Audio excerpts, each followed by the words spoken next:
Good evening, good afternoon, good morning, good whatever time it is, wherever you are, whoever you are, and welcome once again to Nerd Week Live, the show in which we talk about nerd news that has happened over the past week since our last show last Tuesday. I'm Rodney Brown. I'm the editor-in-chief of Nerd Caliber. I am first-person shooter on Facebook and Instagram as a cosplay photographer, Burley_adopter on Twitter and a couple of other places. Before we get started, it is solo. I am solo tonight. It is solo. I am solo tonight, and I am going to apologize right out of the gate if you can hear the sound of my air conditioner running, but it has just dropped here on the coast of New England, mind you, down out of the 90s into the upper 80s. I ain't turning that off. So sorry about that if it's noisy out there. Before we get into our first promo, Rerum Trading on YouTube. Yes, in fact, you are first. Welcome to the show. If you do have any opinions as you come in, people who are coming into the chats, on any of the stuff that we're talking about, please feel free to let us know. We love to hear the comments. We do respond to them live, on the chat. So we will hopefully get some interesting comments about some of these very interesting topics. Our first promo, however, is to get you to, if you are of a mind to, visit us at Twitch, twitch.tv/nerdcaliber. That's the URL for our Twitch streaming, which we are doing right now. We stream these shows live on YouTube, on Facebook Live, and on Twitch. We're looking to build our Twitch audience, folks. So if you have a Twitch account and you would like to subscribe to us there, we would love to have you. Twitch.tv/nerdcaliber. And with that out of the way, we're going to start with our first topic. Not big news, but big news for people who are fans of it, and that includes many of us here at Nerd Caliber, and no, that is not people lying on tabletops. What we are fans are is, in fact, the show Archer. 41 Brother, welcome to the show, and yes, you are second. These wonderful cosplayers, including, oh my gosh, Colonial Armory, in the, as Krieger, in the jacket, the lab coat and tie, are obviously cosplaying from Archer, and the news is that the show Archer is returning for its 13th season on August 24th. It'll be airing as usual, 10 p.m. on Wednesdays on FX. According to this article here in AV Club, the new season will expand the role of Fabian Kingsworth, who was a important character last season, the head of the corporate espionage firm IIA, to be the new boss of all of the folks at what was at one point called ISIS. If you don't know that about Archer, look it up. It stood for Independent Spy Investigation Service or something like that. Years before the folks out there in the Middle East came up with their version of the name. So Fabian Kingsworth was played by, and will be continued to play by Kevin Novak from What We Do in the Shadows. He's a great character. They're going to be working, the Archer team will all be working as a corporate subsidiary of IIA. And so, after the passing of Jennifer Walters, Mallory Archer, Sterling Archer's mom, is no longer part of the show. They did a great job of writing her out of the show, and they kind of need a new foil. And I guess the response to Kingsworth was strong enough in the last season that they decided that they were going to go forward and make this character the new boss, the new person that Archer never respects and will never look up to. So August 24th, folks, if you are as much a fan of Archer as I am, it's got some of the best comic writing, comic voice acting on television, then that's the day you're going to be happy, August 24th. So check it out if you are an Archer fan. If you are a fan of the characters that these wonderful cosplayers are portraying, the Powerpuff Girls, boy, is there big news from this past week. The original creator of the Powerpuff Girls and Foster's Home for Imaginary Friends has teamed up with Hanna-Barbera Studios Europe, Hanna-Barbera being the original studio that brought Powerpuff Girls to the audiences, to reboot isn't the right word, to continue the stories of both of those cartoons. So real quickly, Foster's Home for Imaginary Friends, it was a preschool cartoon. It's going to continue those stories. Foster will have at least some, if not all, new imaginary friends. But, not much else has changed. This isn't any kind of a gritty reboot or anything like that. And the same thing with the Powerpuff Girls. This is completely independent of the live series that's in development. This will continue just new stories of Blossom, Bubbles, and Buttercup. It will expand on their world, so it's going to add some new stuff. It will bring back old foes and add new threats, according to the article. I think this is really cool. The Powerpuff Girls was a really neat show. I wouldn't call it deeply subversive, but it definitely didn't toe the line of traditional adventure heroic cartoons, of the 90s and earlier. It was, I would say, it was a fairly important cartoon in expanding what heroic characters and cartoons can be. And it was really funny. And it's really well done. And the fact that the guy who created it, McCracken, is leading this, it's a Europe version of the same studio that did the original. I'm all for this. Absolutely no information whatsoever about when this is going to happen. They just announced that it's, they're bringing it back. I'm guessing you're looking at a couple of years, because if they just announced it, they're probably just in the, in the initial throes of writing scripts, getting voice actors. We don't know if the original voice actors are coming back. That's not in this article. That would be wonderful if they did. It would be kind of like when we talked about the fact that, completely lost it. Fry and Leela are coming back. That series. I can see the animation of the opening in my head. For some reason, I just can't bring up the words. Anyway, that series is coming back, and the original voice actors will all come back after. There was a little bit of question about whether or not the voice actor for Bender was going to make it, because he realistically thought he needed a lot more money. And they decided either to pay him or they all settled somehow. But yeah, so Futurama.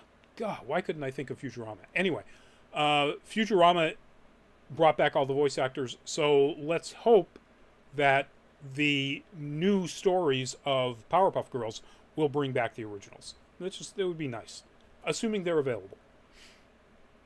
So again, no idea when you're going to be able to see this. Like I said, a couple of years if we're all lucky. But we'll see. We'll stay on this as further stuff develops. All right, this is going to take a little explanation about why there's a bunch of animated mechs on your screen right now. This is from an anime from, I think it was 2021, called Back Arrow, which I didn't particularly care for, but that has nothing to do with the animation. The animation is actually really solid. This animation, particularly the CG animation in this, was made by a company called Dynamo Pictures. The news is that Nintendo acquired Dynamo Pictures, will be renaming it Nintendo Pictures Company, turning it into a wholly owned subsidiary of Nintendo, so that it will, quote, focus on development of visual content utilizing Nintendo IP. Nintendo has its own animation studio now. Now, this studio has worked in doing things for an awful lot of anime, but they rarely did all of the animation or much of the animation. Like they did an EVA designs for the second EVA movie, Evangelion 2.0. They did character designs for a whole bunch of other things. They did the CG models for various projects that were then animated, one would assume, by a different CG studio. And a lot of stuff. They've had their hands in all kinds of anime and video games, commercials, things like that. This anime from last year, Back Arrow, was the only one that I could see where they had major content in every single episode. And that may have been what caught Nintendo's attention, that they that they had scaled up to the point where they could deliver that kind of work, that scale of work. But I think it's really interesting that, ideally this means that we won't get any more like actual live action Super Mario Brothers or anything of that quality, let's say. And we'll get to see a lot more animated Nintendo IP. So, Legend of Zelda, whether they start off right at the beginning or they jump right to Breath of the Wild or anything like that, a CG studio with all kinds of experience doing different styles of CG, yeah, let's do it. I'm all for it. That's not in the article. It doesn't say at all what, quote, Nintendo IP they'll be jumping on right out of the gate. But, I would really like to see that, and I think they would be foolish not to put that right out there as like their first attempt. But, yeah, so expect in the next few years to start seeing some actual Nintendo Pictures Co. animated projects, series, animated movies, whatever it is that they're going to be doing. So good on them. And I'm assuming good for the folks at Dynamo Pictures, because, I can't imagine they sold out for a song. They literally did their biggest work in the last couple of years. So, it doesn't sound like they were desperate to sell. So I'm hoping Nintendo gave everybody there at Dynamo a decent payday.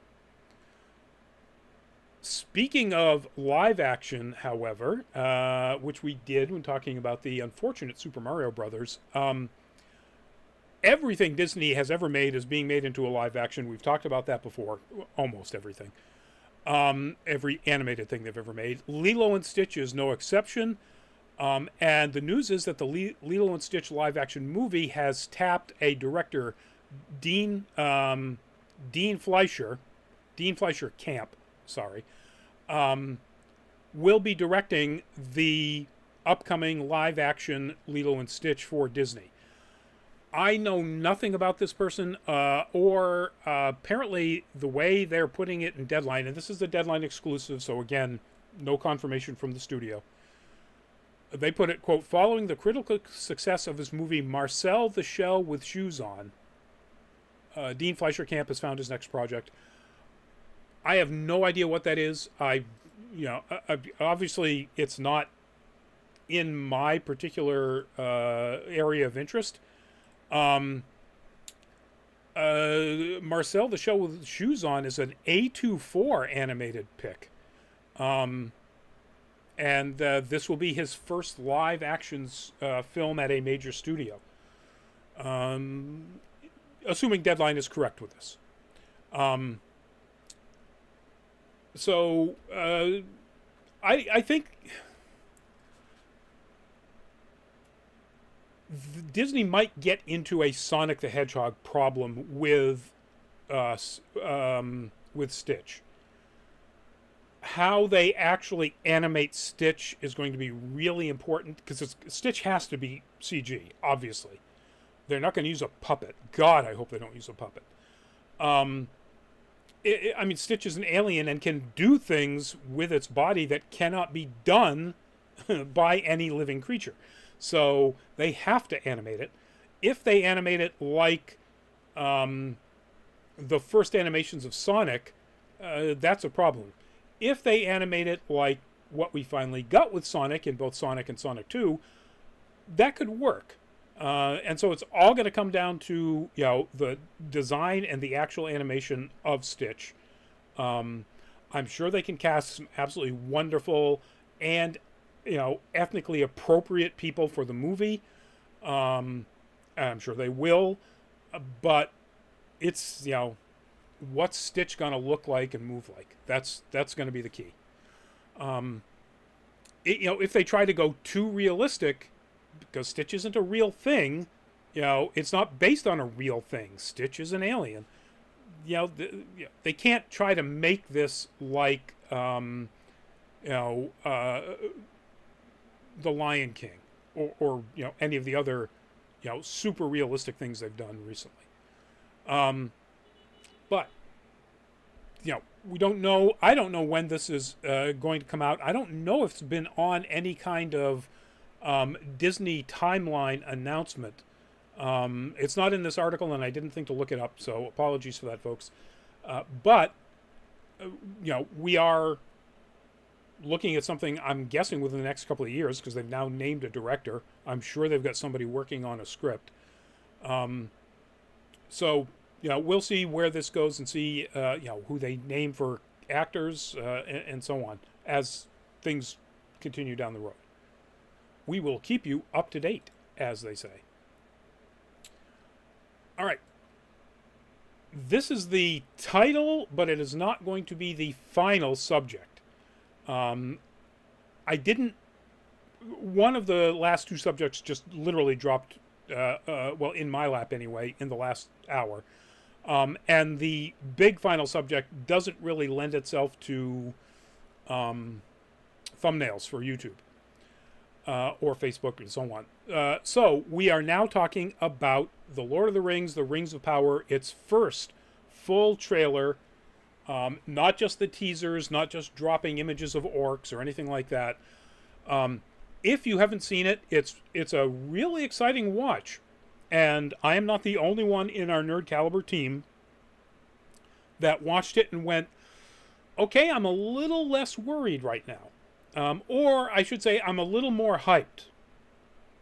Now that may be this is finally a really well-cut trailer and not a teaser. It may be that it looks like they've solved some of the CG problems, or at least they're not showing us those CG problems that were in some of the previous teasers, particularly Galadriel climbing up an ice cliff in the mountains, and it really looked bad. Well, it didn't look bad in comparison to what you would expect out of the budget of this thing. It looked bad.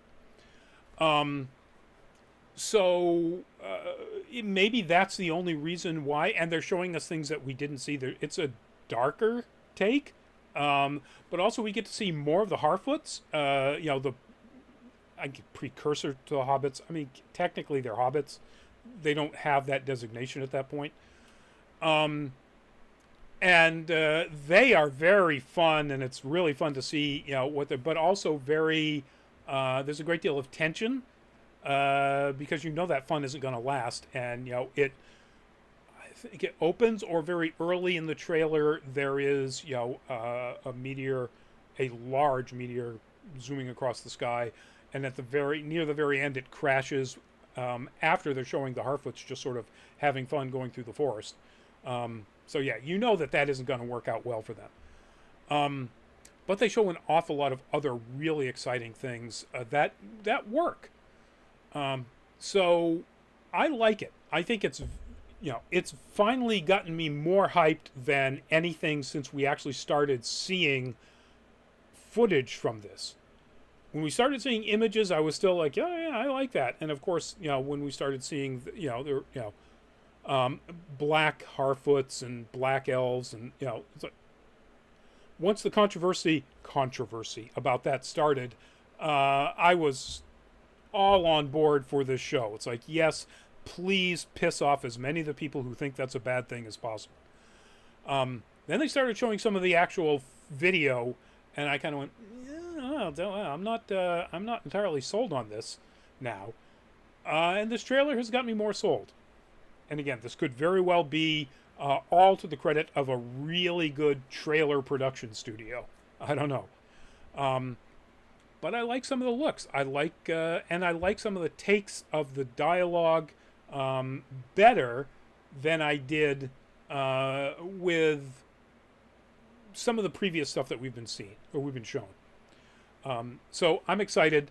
We don't have terribly long to wait, of course. September 2nd. Some of you may be at Dragon Con. Oh, well, go to a watch party for the first episode. I'm sure there'll be one. So check it out if you're interested in this. If you're on the fence, this may hype it up more for you like it did for me. Or it may just continue to be meh for you. But yeah, September 2nd on Amazon Prime, Rings of Power. Lord of the Rings, Rings of Power. All right, this is a shot from Destiny 2, the Bungie video game, and this is the article or the information that dropped really, or at least I saw really recently. The news is actually from yesterday. And the news is that Bungie has decided to take a cheater and a troll to court, suing them for cheating and harassing its developers. This player, Luca Leone, has, according to the lawsuit, been banned multiple times for streaming Destiny 2 on Twitch while using banned cheats. And apparently just keeps coming up with new accounts, as unfortunately you can. So accusing Leone of habitually violating the limited software license agreement. In addition, Leone also threatened Bungie's community manager. So if this doesn't tell you everything you need to know, the Twitter account for this person is Inkcell. Tweeted that they were moving and apparently very close to Destiny 2 community manager DMG04, and showed a picture of that manager's employee badge. Somehow this person, Leone, got the information and got the information about where they lived, and got a picture of their employee badge. And then said, I just realized I'll be moving to a place that's 30 minutes away from DMG, and follow that up with, he is not safe. Apparently, in July 4th on Twitter, also asked if anybody knew or was available to commit arson in Seattle, and then said, if it's Bungie HQ, you get a discount, by the way. And then threatened Bungie better keep its doors locked. So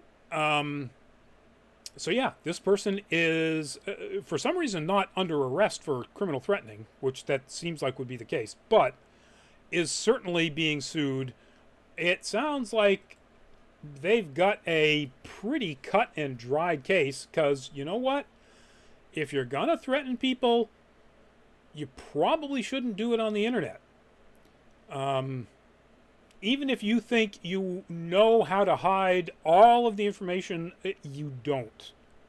And this person, Leone, certainly doesn't. So, yeah. I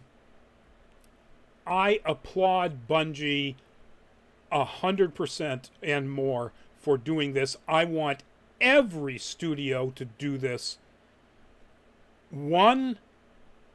Primarily for the trolls and threateners. Sure, go after people who are cheating. If they're a serial cheat like this person and they're making money off the cheat, because one assumes that they are making money off Twitch, then yes, go after them 100%.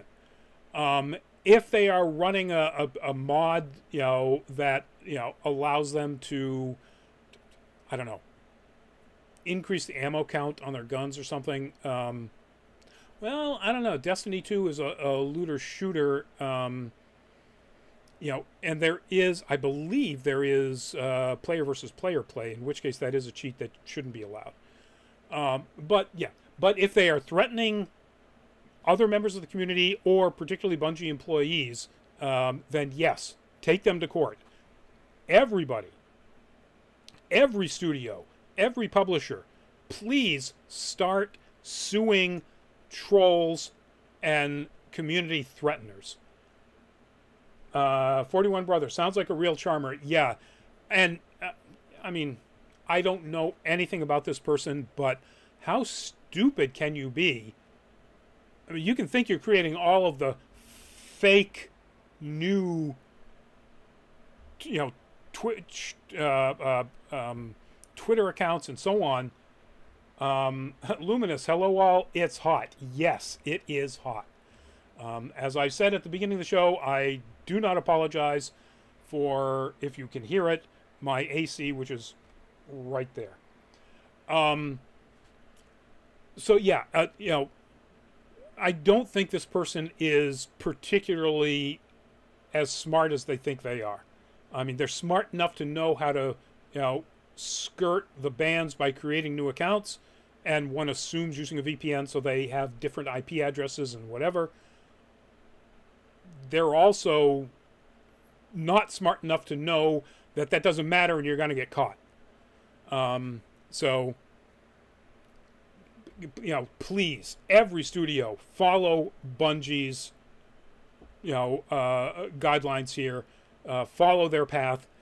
Take these people to court.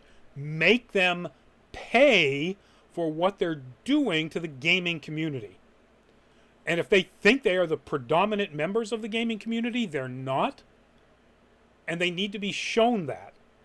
They are just the most vocal because assholes make the biggest sound. Now, anyway, so Bungie has brought this person. I was going to call them a bad name. To court, and let's hope that it is a speedy, expeditious trial, and they wind up having to pay huge fines and or go to prison. I'm all for going to prison if you've threatened arson on the Bungie headquarters and threatened the life of a community manager. So, prison, please. Luca, have fun. Your name is Luca, and you're going to be living on the second bunk. Anyway, that's a throwback to a song that nobody knows. So, sorry about that, all you young'uns out there. All right. Our last topic. This is the logo for Selena Comic Con of Selena, Kansas. Or I should say, what might have been Selena Comic Con in the past, because we don't know if that con is actually going to be around anymore. The reason is just this past weekend, when Selena Comic Con held its 2-day convention, had a cosplay contest, which was run and moderated by the owner of the con, whose name I didn't write down, unfortunately, and I can't find because their website, their Facebook page are gone. That person announced in the middle of the cosplay contest that there would be an additional award, the Worst in Show Cosplay Award. And they gave it out to a relatively experienced cosplayer, Elena from Emerald Cosplay. Emerald Cosplay is a team cosplay, husband and wife team, Elena and Bryce. And this is the costume. This was not taken at that con. I couldn't find a photo that didn't have a photographer's credit. This was taken at, obviously, Planet Comic Con, previously. But it was this Squirrel Girl cosplay, exactly this Squirrel Girl cosplay. This really legit Squirrel Girl cosplay was given the worst in show at this con. Now, on their Facebook page, Emerald Cosplay is really not interested in talking about this anymore. They had their difficulties with it and made it clear that they weren't happy. There was some drama after that, apparently, with other contestants who sort of said suck 'em up or suck it up. That is true. Luminous Suzanne Vega did get a Grammy nomination for the song Luca. Spelled differently, by the way. Apparently Leone is Luca and the song is Luka. Anyway.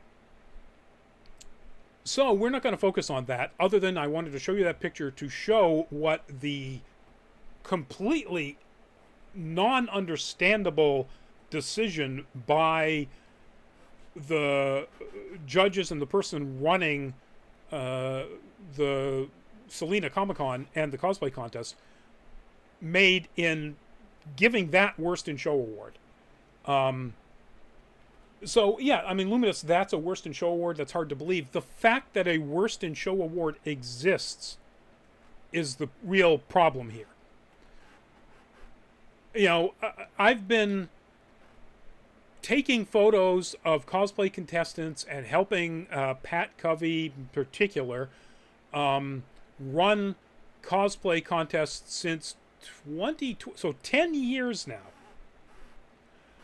I have never once seen anything like a Worst in Show in the, at this point, hundreds of cosplay contests I've taken photos of and helped out with. Let's put it that way. It just blows my mind. I've never heard about it from anybody else. I've never heard another con do it. And you know, if you know me, you know that I've been a cosplay photographer for a decade or so, a little bit more. And I know a lot of cosplayers, hundreds and hundreds of cosplayers, many of whom I count as good friends. Never heard any one of them say anything that they've ever encountered anything like this. What prompted the owner of Selena Comic Con, which I've not heard any bad things about, and in fact, if you do a search, there's not a ton of information about them, but there's nothing out there about how, oh, this is a terribly run con. You can find lots of that out there about some really sketchy cons, but none of them have had a Worst in Show award. I really don't get. The Selena Comic Con issued an apology explanation on Facebook, did not apologize directly to Emerald Cosplay, according to Emerald Cosplay's Facebook page. Issued an apology / explanation, tried to say that the idea was it was supposed to be a 4th place award with a funny name. If that was the case, they would have announced it when people were signing up for the cosplay contest. Nobody in the contest knew that there was going to be this award. Nobody in the audience knew that there was going to be this award. It wasn't announced until the middle of the contest. So,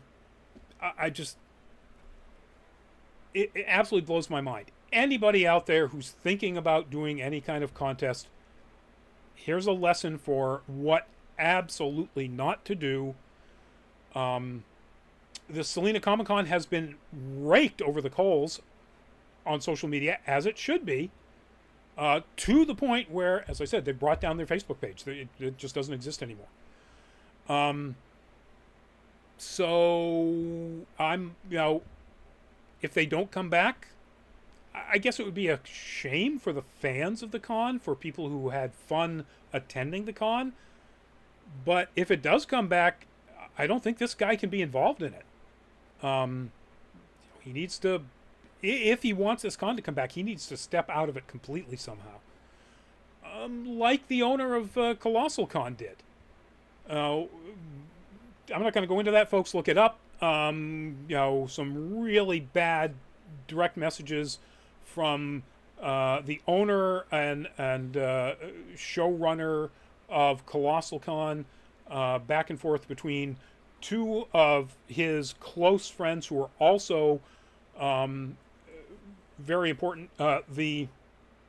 The press and PR manager and the cosplay manager. Go look them up. They're terrible. And that got enough sturm und drang on the internet, on social media, that at first he let the two other people go and then finally stepped away himself from running the con. So yeah, whoever, Selena Comic Con, if you're going to come back, this guy can't be involved. No, it's just, that's one of those things that is a non-recoverable error. And the apologies, apparently, the Facebook page issued 3, one of which contained that explanation about it being a 4th award that they thought of a funny name for. So yeah, clearly they weren't serious about apologizing. That person needs to be gone, just out of the con, if it ever comes back. So that's just shocking, folks. How can anybody be that horrible to the people that are there at their con to enjoy their con? Just mind-numbing. And like I said, there are plenty of terrible, terrible people running conventions all around the country, and not one of them that I know of, that I've ever heard of, had anything like that, like a worst in show. I think the worst one I know locally is when one of them decided to renege on the idea that there were going to be cash prizes, and just said, no, they're not going to be prizes of any kind. It was a first con. They were losing their shirt. That still doesn't excuse it. The relative cost of the cosplay contest prizes compared to how much they had already lost in very expensive guest fees and so on, it didn't matter. They should have honored their agreement. And this guy shouldn't have thought it would be funny, interesting, whatever he thought, to have a worst in show award and then give it out to a really talented cosplayer. So anyway, that's the show. That's the rant. That's the final topic. Our last thing is, of course, as we usually do, let's get that promo out for Patreon. This is our Patreon page right there on your screen, patreon.com/nerdcaliber. Love to have you go visit it. Consider being a patron. We have just 3 tiers. The lowest one is just $2. All of it is there to help us get to cons, get more content for YouTube here, for the website, for all of our social media. Let's see. We have a team at Kineticon, or we had a team this last weekend at Kineticon. We will have a team coming up in a couple of weeks at Terrificon. Video and photos. I will not be part of that team, unfortunately. And then we will be at Fan Expo Boston in the middle of August. We will be at Pop Cult Anime Con, doing kind of like we do with Fan Expo Boston. We'll have a setup where we will be sort of the official cosplay booth photographer team for Pop Cult Anime Con. So if you're going there, it's now in Waltham, at the Westin in Waltham, as opposed to in Framingham, which is where it was the last few years. The last few years it was held. So we will see you at one of those upcoming cons, and then of course the dam busts, and it's all cons all the time through the fall. We'll see you there. Thanks everybody for joining me in the chat. Thanks everybody for watching the show, and we will see you next week or at an upcoming convention. Good night. Stay safe. Please read some of the latest information about the newest variants of COVID and the way the numbers of people being hospitalized are climbing. It's not over, folks, not by a long shot. Wear a mask. Anyway, stay safe, and we'll see you, and stay hydrated. Thank you, Luminous. Please beat this heat however you can, and we'll see you in an upcoming show. Good night, and bye-bye.